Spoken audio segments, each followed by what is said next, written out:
The South African Department of Forestry, Fishery and Environment has rejected the appeal to moor a ship-mounted power plant capable of generating about 450 megawatts at the Coega Harbour in East Cape Province. A Kwapo ship, the Turkish company, is seeking to supply 1,220 megawatts of electricity to South Africa. At one of the three appeals against adverse environmental rulings rejected. The ruling complicates the South African government's attempt to tackle the nation's worst power crisis yet, with a shortage of generation capacity causing rational blackouts of as many as 12 hours a day. The Turkish company won a tender in March 2021 to supply the electricity, but has since been mired in lawsuits and environmental challenges. Joining us on the news is Albi Modise, Chief Director, Communications at Department of Environmental Affairs. Thank you for your time, Modise. Good afternoon. Thank you, sir. All right. Now, the department's decision to refuse the application by Environmental Authorization to power project is raising concerns. Where do you stand, actually? Look, South Africa is in need of energy, as you correctly pointed out. But also it's fair to say that part of the reasons why we are doing what we're doing is to ensure that whoever is going to be responsible for provision of energy complies with environment laws.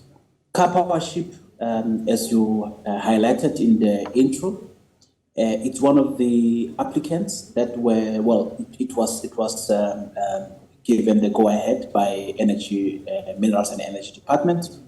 But of course, for them to proceed with their efforts of generating electricity from natural gas to be evacuated through the transmission lines to reach the substation linking to the national grid, for them to do all of those things, they need to get an environmental authorization.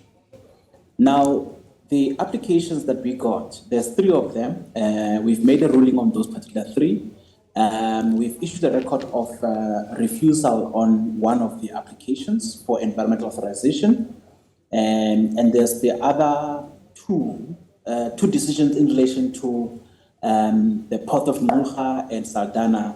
And we need to also say that for one of the ports, specifically the port of Richards Bay, the environmental assessment practitioner from their side submitted a letter to the department on the 2nd of March seeking to withdraw the application, and we are still going to hear from them on that one. All right. With regards to... Okay. Yeah.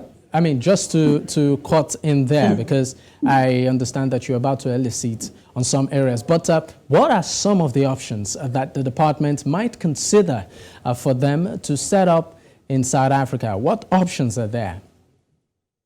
Look, in terms of the environment portfolio, Car Power Ship needs to make sure that, firstly, our environmental authorization process requires that you must engage stakeholders.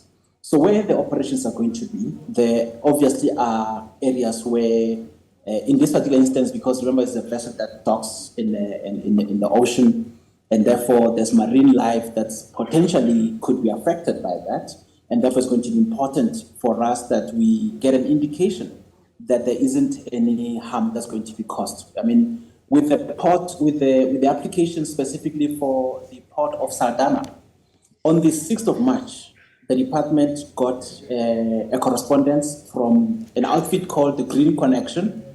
The Green Connection alleged that there's been non-compliance with EIA regulations by Car Power Ship, and as a result, the application has been suspended. And that particular matter relates to the engagement that Car Power Ship was meant to have had with small-scale fisheries industry, because there's a lot of small-scale fisheries industries in that area.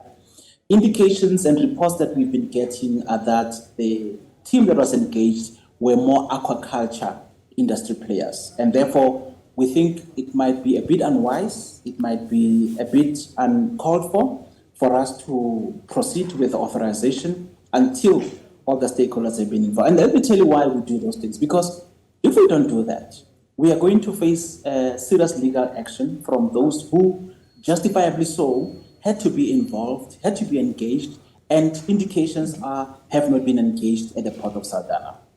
All right, now, just like our partnership, do all IPPs need environmental clearance before setting up their operations in South Africa? We have authorizations that are needed, yes, but what we've also done is to fast track the strategic infrastructure projects, which are the key projects that are linked to, among others, energy. And therefore, we need to make sure that as the applications arrive, we speed up the process, largely because in the past, they would have taken a much longer period of time. With the current regime, they've been fast-tracked. Actually, we've halved the number of days that it would take for that authorization to be processed internally. All right. Now, some may argue that since South Africa is having electricity crisis, there should be a way to tweak up the laws so that companies that want to come in and help, do so without facing challenges. Do you see this happening in any way? We have done that. I mean, last week when we briefed the media, we spoke about the fact that we have since reduced the number of days it will take. President declared the Disaster Management Act, activated the Disaster Management Act regulations, which effectively means that much as it's a disaster management activation, it doesn't necessarily mean that we don't have to comply with the law. It means that we need to speed up our approval processes to ensure that we respond to the hunger for energy in this country. But at all times, it's important to note that it's important that all environmental laws are adhered to. From our end, we'll make sure that the approval processes are sped up, and we will want to make sure that we assist the country to respond to the energy hunger. Thank you so much for your time, Albie. Thank you so much.